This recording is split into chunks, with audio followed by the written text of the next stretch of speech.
अस्सलाम वालेकुम। Structure of viruses. Viruses का स्ट्रक्चर क्या होता है? फ़र्स्ट ऑफ ऑल विरियन एक टर्म इस्तेमाल की जाती है।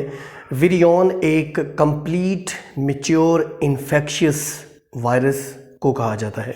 एक कंप्लीट वायरस जो कि मैच्योर है यानी फुली डेवलप्ड है और अब इन्फेक्शन काज कर सकता है। अगर ये अपने होस्ट में एंटर होगा तो होस्ट के अंदर ये डिजीज़ सिम्टम्स पैदा कर सकने की सलाहियत रखता है। इसको विरियन कहते हैं। विरियन और वायरस में डिफरेंस क्या है? Virus can be immature, virus can be incomplete. जो अभी कंप्लीट बना नहीं है, जिसके तमाम पार्ट्स यानी प्रोटीन्स और न्यूक्लिक एसिड्स नहीं बने या वो मैच्योर नहीं हुआ, वो इन्फेक्शियस नहीं हुआ, तो उसको हम बोलेंगे वायरस। तो विरियन एक कंप्लीट मैच्योर इन्फेक्शियस वायरस को कहा जाता है। स्टूडेंट्स, स्ट्रक्चर हम वायरस का देख रहे हैं तो वायरस के दो बॉडी पार्ट्स हैं।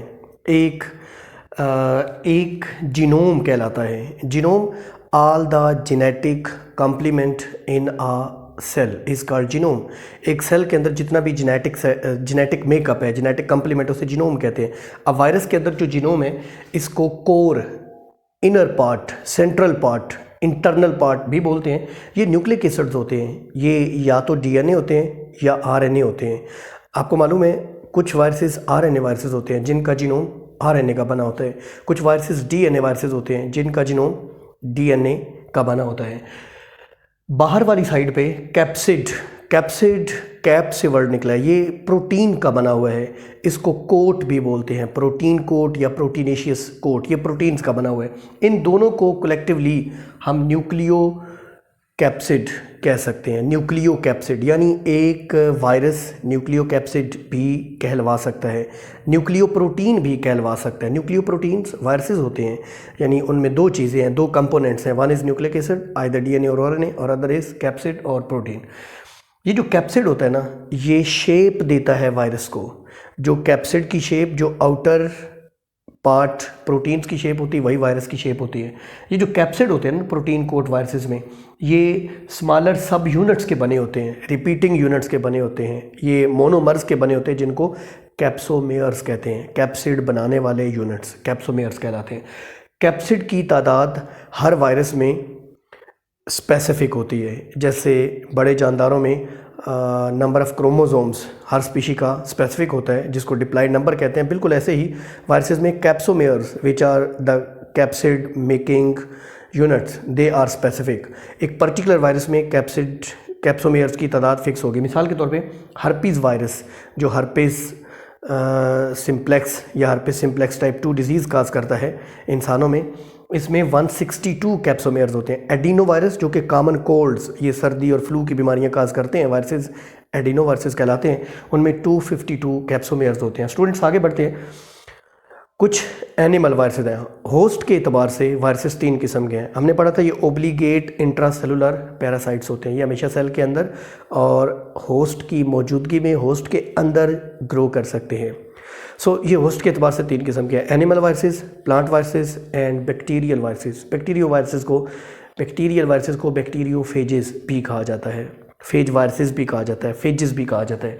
तो जो एनिमल वायरसेस है ना, एनिमल होस्ट वायरसेस के बाहर, यानी उनकी जो न्यूक्लियो कैप्सिड है उसके बाहर एक एक्स्ट्रा कवरिंग सेक्रीट कर देता है। कौन? होस्ट। वायरस नहीं करता। इस कवरिंग को इन्वेलप बोलते हैं। तो इस एतबार से वायरसेस इन्वेलप्ड या नेकेड हो सकते हैं। Animal viruses are mostly enveloped viruses. जैसे HIV है जो कि एड्स का वायरस है, वो इन्वेलप्ड होता है, ठीक है जी। और दूसरे प्लांट या बैक्टीरियोफेजेस नॉन इन्वेलप्ड या नेकेड हो सकते हैं।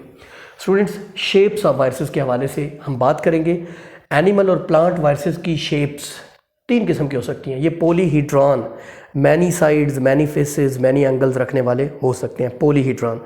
ये हेलिकल हो सकते हैं, ये स्पाइरल स्प्रिंग लाइक हेलिकल हो सकते हैं, ये इन्वेलप्ड हो सकते हैं एनिमल और प्लांट वायरसेस, ये कम्प्लेक्स स्ट्रक्चर भी रख सकते हैं। So I am telling you the shapes of animal या प्लांट वायरसेस। एनिमल या प्लांट वायरसेस की शेप्स क्या हो सकती हैं? ये पॉलीहीड्रल मैनी साइड्स वाले हो सकते हैं, ये हेलिकल यानी स्पाइरल या स्प्रिंग लाइक हो सकते हैं, ये इन्वेलप्ड या कम्प्लेक्स हो सकते हैं। हम बात करें अगर तीसरी किस्म के वायरसेस की, बैक्टीरियोफेजेस की, तो इनकी 2 शेप्स होती हैं, या क्यूबिकल या हेलिकल।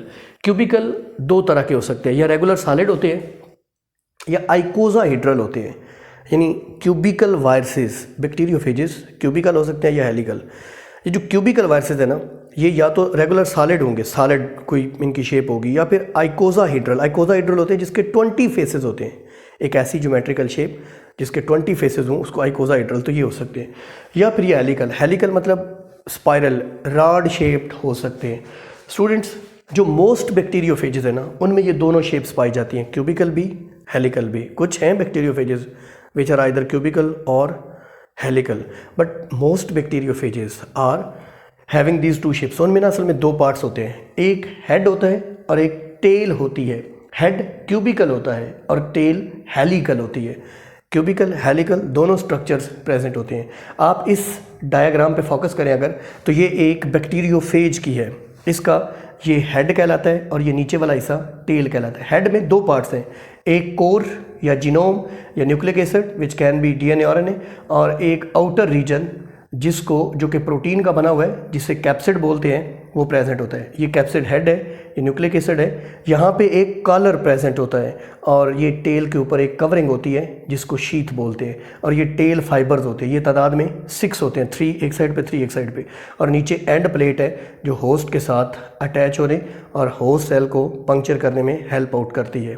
ये एक बैक्टीरियोफेज की शेप है। स्टूडेंट्स, एक येलो बॉक्स गिवन है प्राइऑन्स के बारे में। प्राइऑन्स क्या हैं? ये मोस्ट रिसेंटली डिस्कवर हुए हैं, 1983 में डिस्कवर हुए हैं, और ये लीस्ट अंडरस्टूड हैं, इनके बारे में बहुत कम जानकारी है। और तीसरी बात, ये हाईली कंट्रोवर्शियल हैं, इनके ऊपर साइंटिस्ट में बहुत ज़्यादा कंट्रोवर्सी है। ठीक है, ये prions are made up of only proteins, ये सिर्फ प्रोटीन्स हैं। अब वायरसेस तो दो चीज़ें हैं ना, प्रोटीन्स और न्यूक्लिक एसिड, इनमें सिर्फ प्रोटीन्स हैं, और ये इन्फेक्शियस भी हैं। ये मैड काउ डिजीज़, काउ के अंदर एक मैड काउ डिजीज़ पैदा करते हैं। इंसान में ये मिस्टीरियस ब्रेन इन्फेक्शन पैदा करते हैं। मिस्टीरियस, जिसके अंदर मिस्ट्री है, जिसके अंदर सीक्रेट है, जो अंडरस्टैंडेबल नहीं है, वो पैदा करते हैं। ये इन्फेक्शियस तो है। अब सवाल ये कि ये प्रोटीन्स रेप्लिकेट कैसे करती हैं? चलें, आरएनए हो तो वो रेट्रोवायरसेस होते हैं, उनमें रिवर्स ट्रांसक्रिप्टेज होते हैं जो आरएनए को डीएनए में कन्वर्ट करता है, और डीएनए फिर जीन्स रखता है जिससे आरएनए भी बन सकता है, प्रोटीन भी बन सकती हैं। लेकिन प्रोटीन्स कैसे रेप्लिकेट करती हैं? यानी इनके अंदर जेनेटिक प्रोग्राम है। बाकी तमाम जानदारों में जेनेटिक प्रोग्राम डीएनए होता है, या आरएनए भी वायरसेस में हो सकता है, लेकिन प्राइऑन्स वो वाहिद जानदार है जिनमें जेनेटिक प्रोग्राम इनकी प्रोटीन्स, क्योंकि इनमें सिर्फ प्रोटीन्स हैं, इसलिए ये मोस्ट रिसेंटली डिस्कवर्ड हैं, ये लीस्ट अंडरस्टूड है, ये कंट्रोवर्शियल भी हैं, जिनको हम प्राइऑन्स कहते हैं। दो डिजीज़ हमारी बुक में, एक मैड काउ डिजीज़ और एक mysterious brain infection in humans, ये काज करते हैं। स्टूडेंट्स, ये था हमारा टॉपिक स्ट्रक्चर ऑफ वायरसेस।